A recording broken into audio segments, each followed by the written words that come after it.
안녕하세요 여러분, 부자오빠입니다. 한국 시간으로 오늘 새벽에 미국에서 중요한 회의가 있었죠. 바이든 대통령이 전 세계 19개의 기업들을 초청해서 반도체 공급 부족에 대한 문제를 논의하는 자리였습니다. 우리나라에서는 유일하게 삼성전자가 참여했고, 그 밖에도 대만의 TSMC와 인텔, NXP 반도체, 마이크론, 이렇게 이름만 대면 누구나 알만한 그야말로 세계 최고의 반도체 공급업체들이 대거 참여했습니다. 반도체 공급업체만 참여한 건 아니고요. 19개 업체 중에서 무려 11개 업체가 현재 반도체 수급에 어려움을 겪고 있는 미국 기업이었습니다. 뭔가 냄새가 나죠. 삼성전자와 TSMC는 전 세계 반도체 생산량의 70%를 담당하고 있는 파운드리 최강 기업들입니다. 지금 반도체가 없어서 미국 기업들이 어려움을 겪고 있으니까 일종의 독촉을 하기 위해서 서밋을 개최했다고 보는 게 맞을 것 같습니다. 이거는 미국이 힘이 세니까 가능한 거죠. 만약에 미얀마나 스리랑카에서 서밋을 개최한다고 이런 기업들을 불렀으면 당연히 아무도 오지 않았을 겁니다. 그리고 객관적으로 봐도 반도체 세계 최강국은 사실 미국입니다.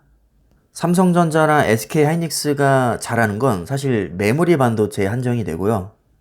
이 시장 자체가 메모리 반도체보다는 비메모리 반도체가 거의 3배 가까이 크기 때문에 비메모리 반도체를 꽉 잡고 있는 미국이 사실상 반도체를 주도하고 있다고 보시면 됩니다. 국적을 제외하고 기업만 놓고 본다면 분명히 삼성전자가 세계 1, 2위를 하고 있는 건 맞는데 국가별로 보면 미국이 최강자가 맞습니다. 한마디로 미국이 힘도 제일 세고 반도체도 꽉 잡고 있으니까 미국이 서밋을 개최한다고 하면 아무래도 반도체 기업들이 썩 내키진 않아도 참여할 수밖에 없겠죠.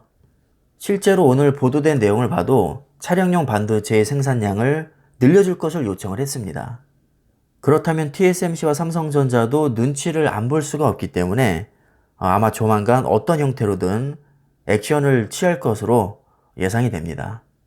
사실 속으로는 내키지 않을 겁니다. 왜냐하면 차량용 반도체는 정말 돈 안 되고 까다로운 그 분야 중 하나거든요. 지금 TSMC와 삼성전자는 3나노로 진입하기 위한 정말 피 터지는 경쟁을 하고 있습니다.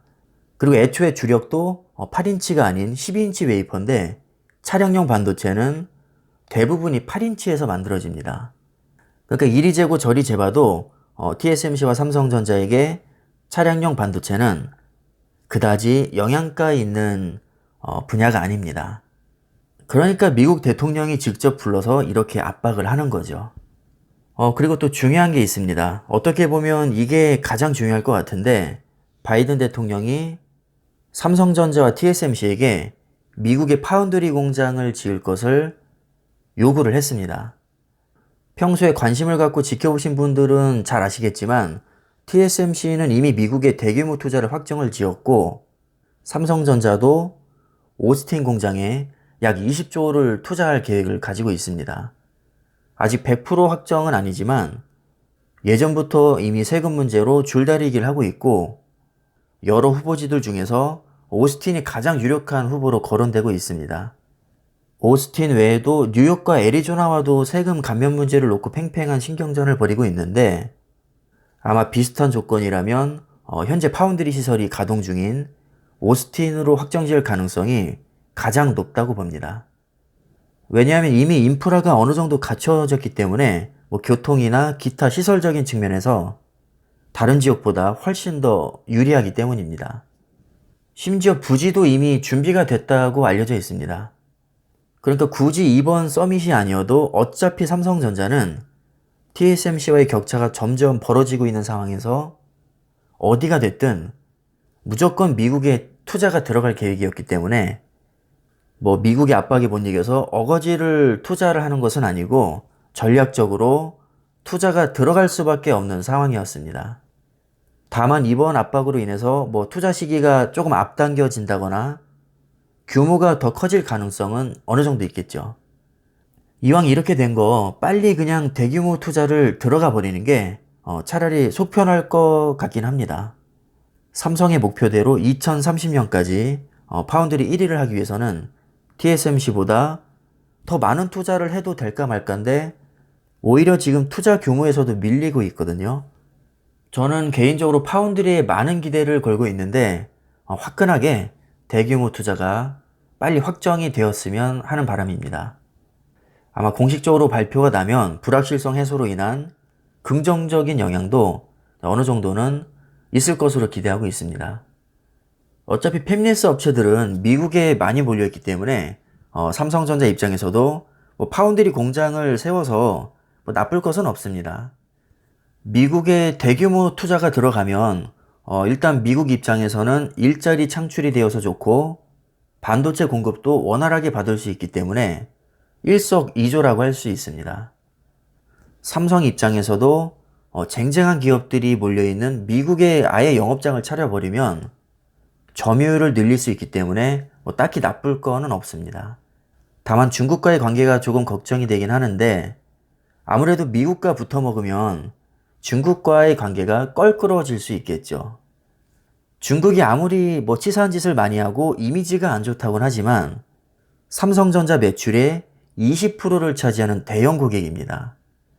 우리가 익히 알고 있는 스마트폰 업체들 있죠. 샤오미나 오포, 비보 전부 다 삼성전자에서 엄청난 양의 반도체를 가져다 씁니다.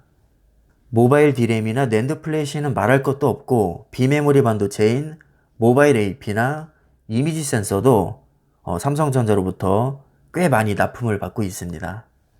다른 건 몰라도 비즈니스 관계로 보면 중국은 절대로 놓쳐서는 안 될 큰 손임에는 분명합니다. 물론 그럴 일은 없겠지만 만약에 중국이 삼성과의 관계를 완전히 끊어버리면 삼성도 엄청나게 타격을 크게 받을 수 있습니다. 오늘 백악관에서 열린 서밋은 사실 반도체 공급 문제뿐만 아니라 중국을 견제하기 위한 목적도 저는 상당히 포함이 되어 있다고 보고 있거든요. 따라서 무조건 한쪽 편만 드는 것은 현실적으로 말이 안 되고 양쪽을 달래면서 최대한 이득을 챙겨야 되는 게 지금 삼성전자가 처한 상황입니다. 우리가 사회생활을 할 때도 너무 고지식하게 열심히만 하고 불의에 절대 타협하지 않는 사람보다는 약간 간사하면서도 약삭 빠른 사람이 더 성공하는 경향이 있듯이 기업 간의 관계도 마찬가지라고 봅니다. 삼성이 지금 미국과 중국 사이에 껴서 애매한 상황이 됐는데 지혜롭게 잘 헤쳐나가리라 믿습니다. 세계에서 가장 능력 있고 똑똑하고 학벌 좋은 인재들이 많이 모여 있으니까 어련히 잘 풀어나가겠죠. 이런 거 장 걱정하기 싫어서 제가 삼성전자에 투자를 하는 거니까 이 부분은 그냥 프리패스로 걱정하지 않도록 하겠습니다. 어찌됐든 미국의 파운드리 시설 투자가 들어가는 것은 거의 99% 확정이라고 보시면 될 것 같고 미국에 일방적으로 희생당하는 게 아니라 삼성전자도 이걸 발판 삼아서 파운드리 영향력을 확대하는 것이 맞는 그림이라고 봅니다. 지금 TSMC와의 격차가 3배 이상 나고 있는데 이 상황에서 더 이상 투자를 미룰 수는 없습니다. 어디가 됐든 대규모 투자는 무조건 들어가야 됩니다. 그 투자처가 전략적으로 미국이 되어야 한다면 미국에 투자를 해야겠죠. 만약에 미국 투자가 확정이 되고 삼성에서 공식적으로 발표를 한다면 저는 호재로 작용할 것으로 보고 있습니다.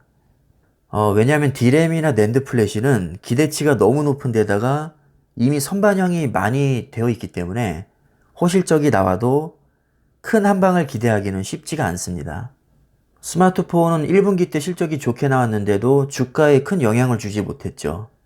당초 예상하기로는 올해 판매량이 3억 대를 돌파할 것이라고 했는데 요즘 전망치를 보면 또 3억 대를 넘기기 힘들 거라고 합니다. 2분기부터는 실적이 예상치를 하회할 것이란 전망도 있는데 이 부분은 조금 더 지켜봐야 될 것 같습니다. 그렇다고 가전이나 디스플레이에 기대기에는 영업이익에서 차지하는 비중이 너무 낮은 데다가 사실 임팩트도 부족하죠. 그렇다면 남은 것은 결국 파운드리밖에 없는데 지금 반도체 업계의 동향을 보면 파운드리가 단연 화제의 중심에 서 있습니다. 반도체 공급 부족 문제는 결국에 파운드리에서 기인한 것이기 때문에 파운드리 설비를 무조건 늘릴 수밖에 없습니다. 뭐 그렇다고 득보 기업들이 갑자기 파운드리에 진출할 일은 없을 것이고, 결국에 길게 보면 TSMC와 삼성전자 2파전으로 흘러갈 게 뻔하거든요. 물론 인텔이라는 강력한 적수가 있긴 하지만 사실 어느 정도 좀 떨어져 나간 상태이기 때문에 실질적으로는 당장에 그렇게 큰 위협은 되지 않을 겁니다. 자, 이제 4차 산업혁명 초입에 와 있는 상황에서 삼성전자가 정면 승부를 볼 타이밍이 온 것 같습니다. 사실 더 이상 물러날 데도 없고 이제는 무조건 되든 안 되든 TSMC와 맞짱을 떠야 됩니다. 내친 김에 미국 투자 대규모로 들어가고 미국과 협력관계 유지해 나가면서 뭐 중국은 조금 달래고 당연히 국내에도 투자를 게을리하지 말아야겠죠. 정말 공부를 하면 할수록 이 반도체 업계는 거미줄처럼 얽혀 있다는 생각이 듭니다. 더 이상 얘기했다가는 저도 머리에 쥐가 날 것 같아서 오늘 영상은 이쯤에서 마무리를 하겠습니다. 자, 그럼 참고하시고요. 항상 성공 투자를 기원하겠습니다. 감사합니다.